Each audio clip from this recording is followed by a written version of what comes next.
Olá, sejam bem-vindos de volta às nossas aulas aqui do nosso Através da Bíblia, da Escola Charles Spurgeon Online. Eu sou o professor Felipe Prestes. Nós estamos aqui para mais uma das nossas aulas aqui no livro de Marcos.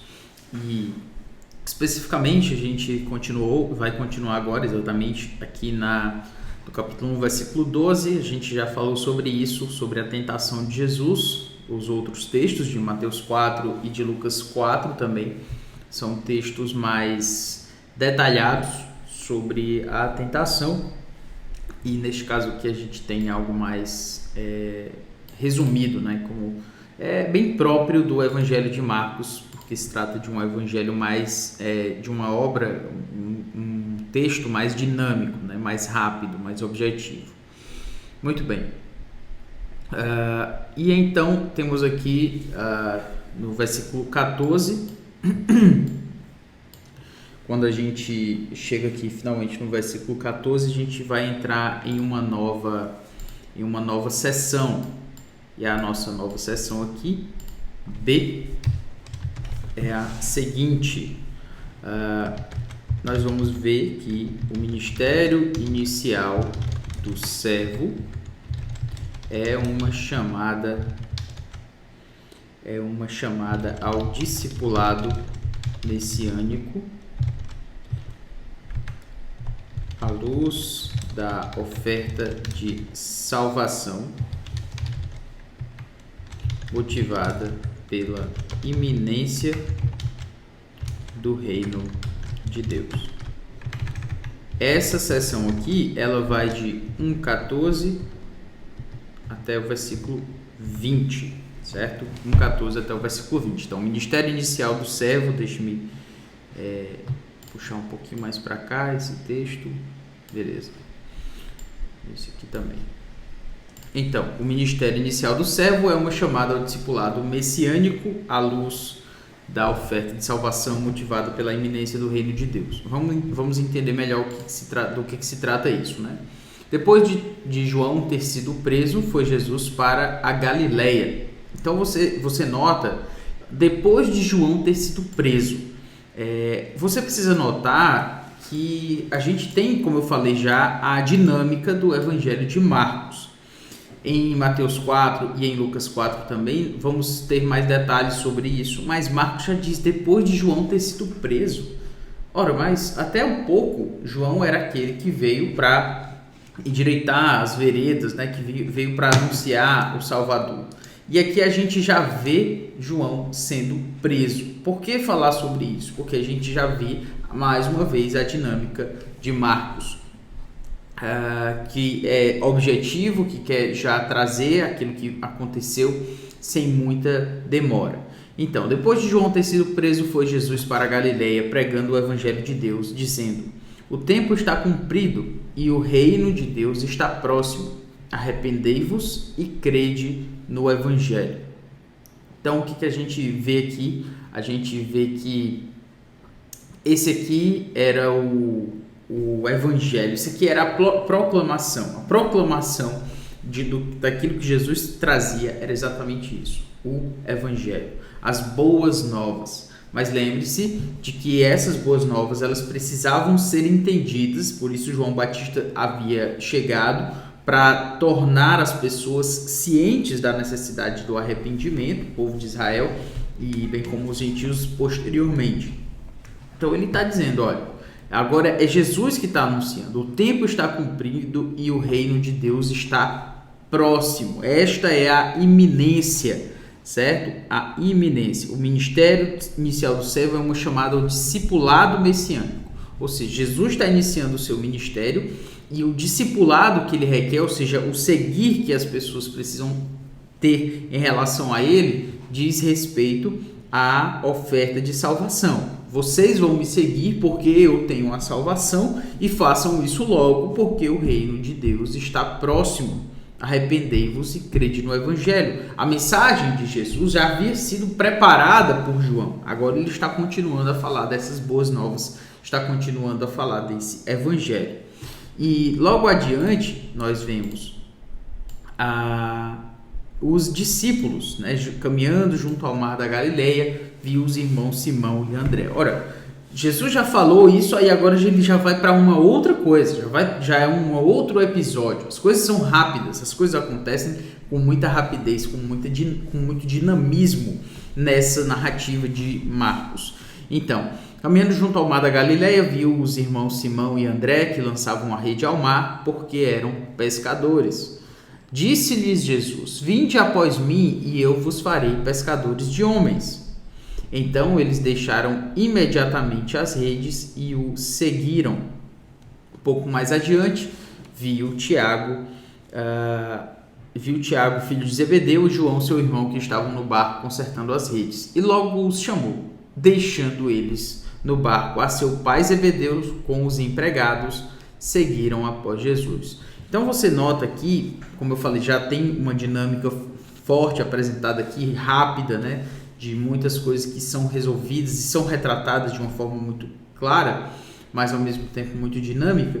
Nós vemos o Senhor Jesus Cristo já chamando os discípulos. Então ele vê Simão e André lançando as redes, pescadores, e ele diz: Vinde após mim e eu vos farei pescadores de homens. Se você está achando estranho aqui em vermelho, é porque normalmente as Bíblias, algumas Bíblias costumam colocar as palavras diretas de Jesus em vermelho. Tem gente até que não gosta disso, eu também não gosto muito, mas de qualquer forma você já entende aqui que as palavras de Jesus diretas estão em vermelho.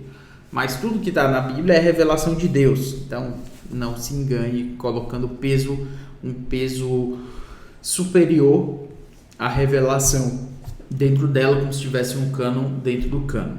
Voltando. Quando ele diz, eu vos farei pescadores de homens, essa é a vocação de Jesus para o ministério, né? Para a tarefa do serviço. Né? Essa convocação que Jesus faz, ela é uma convocação muito direta. Eu farei de vocês pescadores de homens. A vida de vocês vai mudar. Vocês estavam aí pescando peixes, agora vocês vão pescar homens. Está definido o ponto. E o que acontece? Eles deixaram imediatamente as redes e o seguiram. Ou seja, essa convocação de Jesus, ela não foi de uma forma como se esperasse o momento ideal. Isso deveria nos ensinar, inclusive. Jesus, quando vem nos chamar para o serviço, quando vem nos chamar para o discipulado, quando vem nos chamar para segui-lo, ele não vem esperando de nós um momento ideal, como se a gente fosse dizer assim: não, Senhor, eu esperei porque eu tenho que terminar minha faculdade, esperei que eu tenho que me casar, esperei que eu tenho que fazer isso, esperei que eu tenho que fazer aquilo.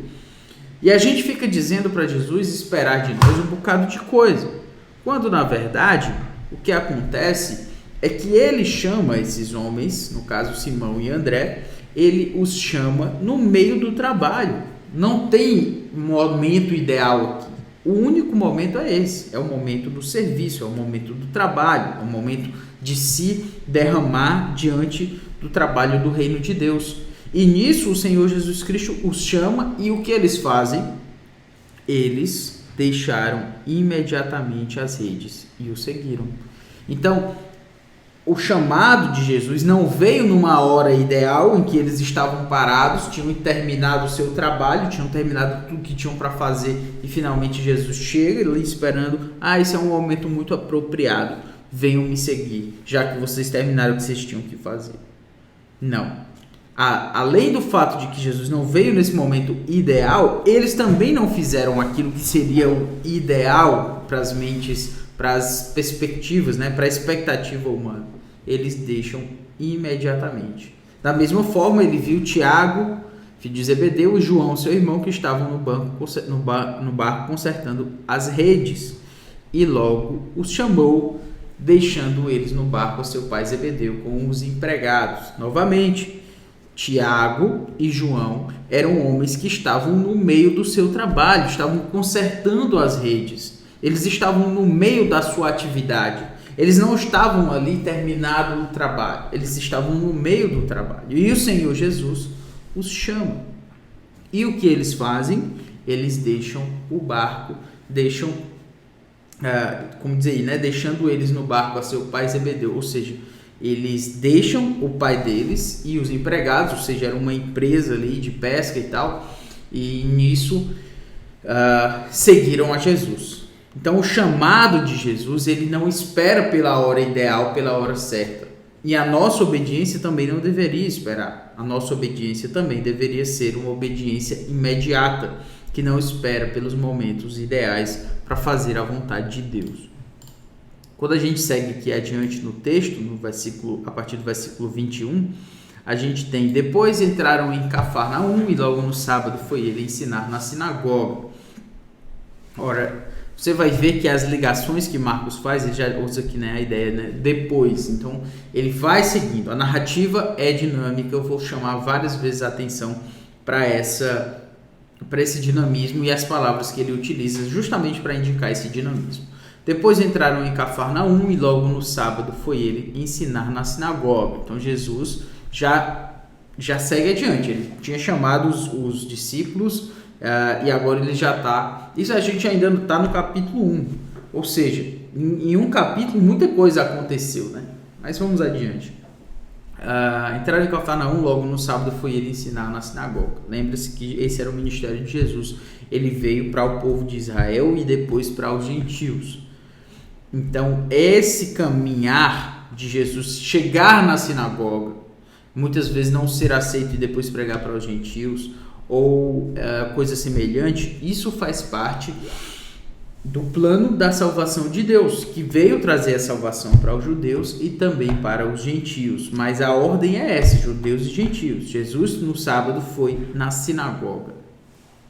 Era outra coisa que eu ia falar aqui, inclusive, porque a gente está entrando na nossa nova sessão. A sessão é essa aqui: o crescente ministério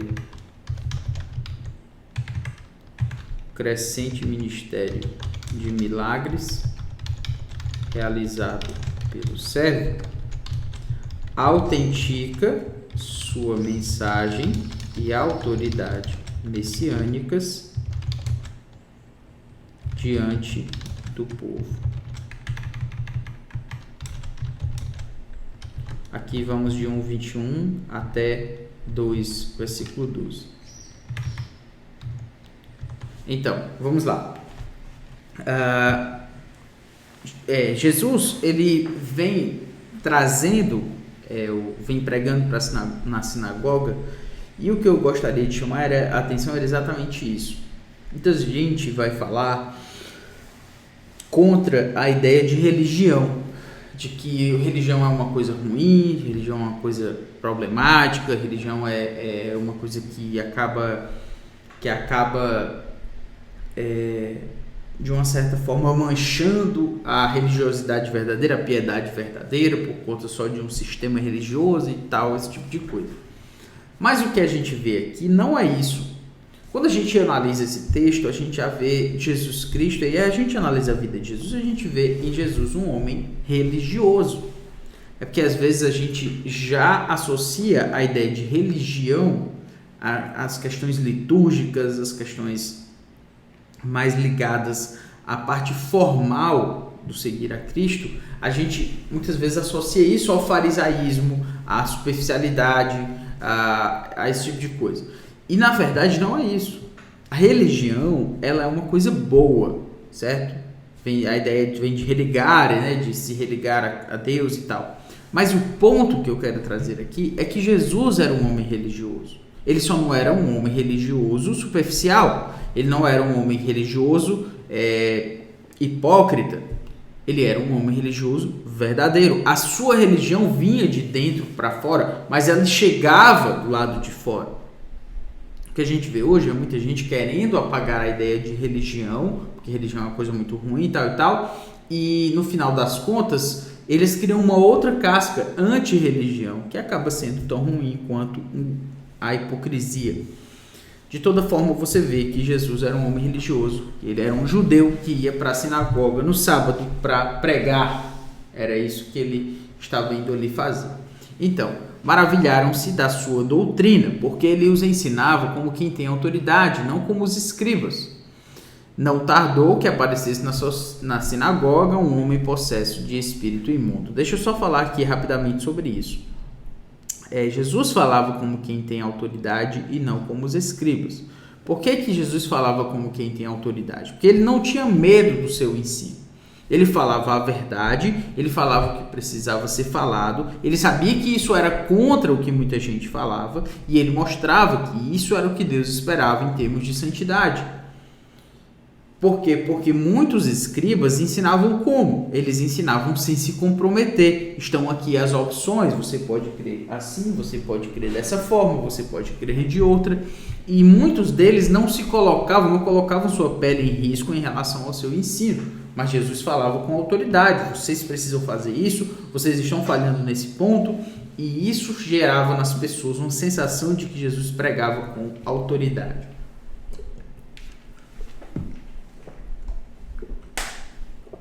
E aqui, então, a gente tem o seguinte: não tardou que aparecesse na sinagoga um homem possesso de espírito imundo, o qual bradou: que temos nós contigo, Jesus Nazareno?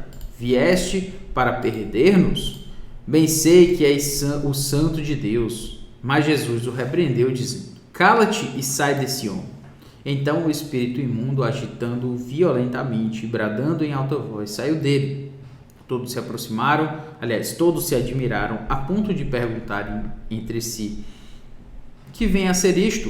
Uma nova doutrina. Com autoridade ele ordena aos espíritos imundos e eles lhe obedecem. Então correu célere a fama de Jesus em todas as direções, por toda a circunvizinhança da Galileia.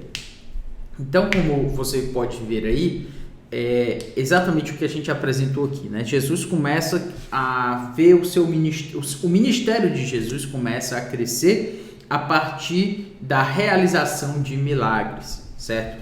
Milagres, possessões demoníacas que Jesus Cristo trata e resolve esse problema, né, com relação àqueles que estavam passando por essa dificuldade.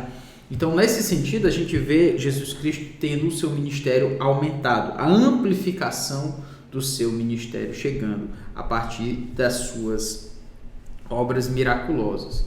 E nesse sentido, ele manda esse homem, ele manda que o demônio pare de falar, né? Cala-te e sai desse homem, porque o demônio está aqui falando, né? Basicamente, bem sei que és o santo de Deus. Então ele está colocando Jesus Cristo no lugar, dizendo quem era Jesus Cristo, mas Jesus Cristo não precisa que os demônios o louvem.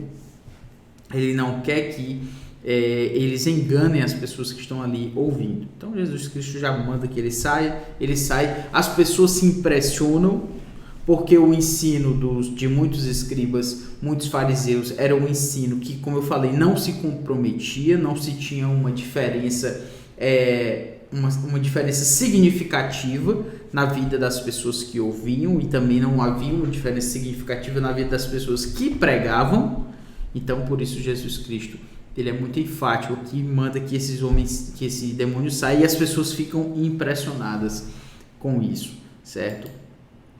E aí a gente finalmente segue adiante aqui no versículo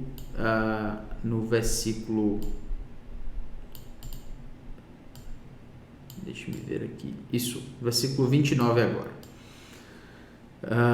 E saindo eles da sinagoga, foram com Tiago e João diretamente para a casa de Simão e André. A sogra de Simão achava-se acamada, com febre, e logo lhe falaram a respeito dela.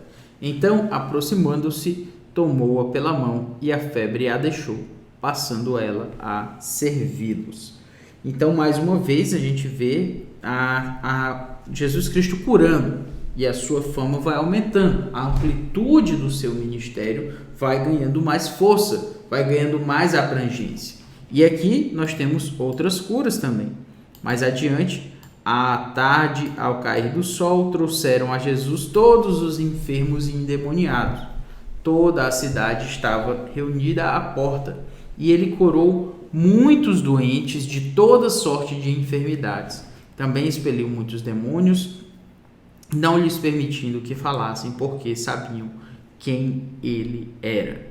Então, mais uma vez, a amplitude do ministério de Jesus vai ganhando mais abrangência. Ele vai curando as pessoas, como fala aí, né? Toda a cidade estava reunida à porta, as pessoas já estavam ouvindo falar sobre quem era Jesus, o que ele fazia, e isso, claro, começa a ganhar uma força maior.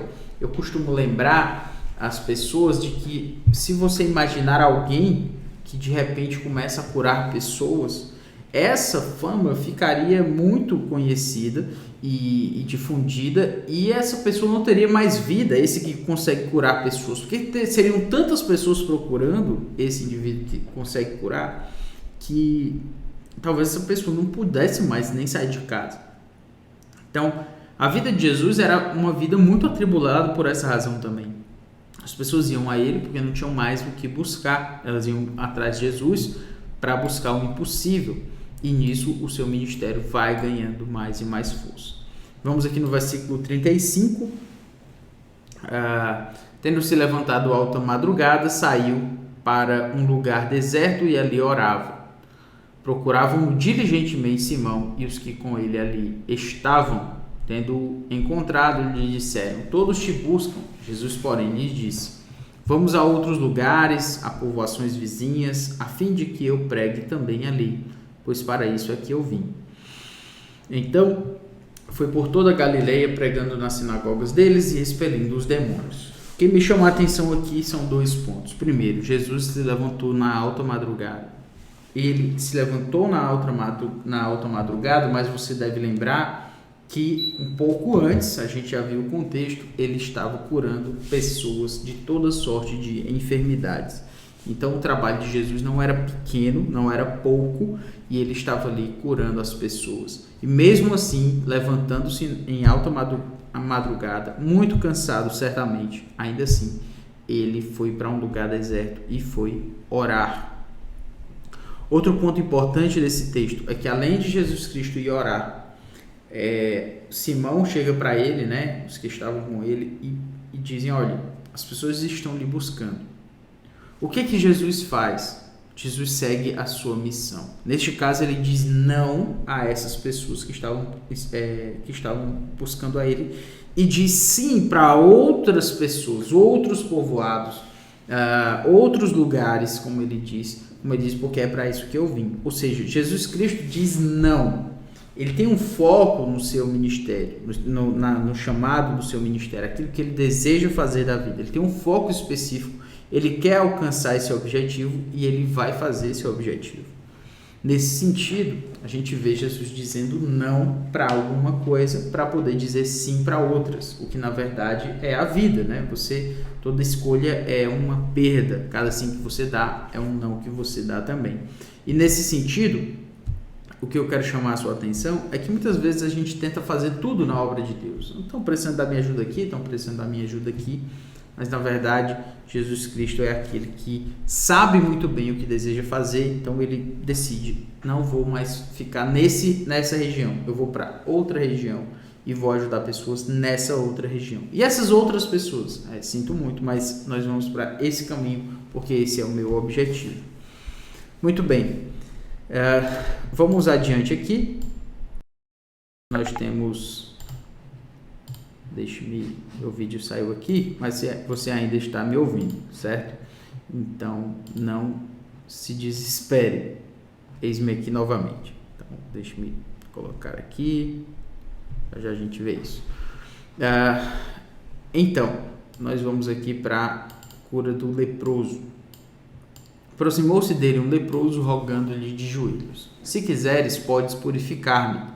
Jesus, profundamente compadecido, estendeu a mão, tocou-o e disse-lhe: quero, fica limpo. No mesmo instante lhe desapareceu a lepra e ficou limpo, fazendo-lhe então veemente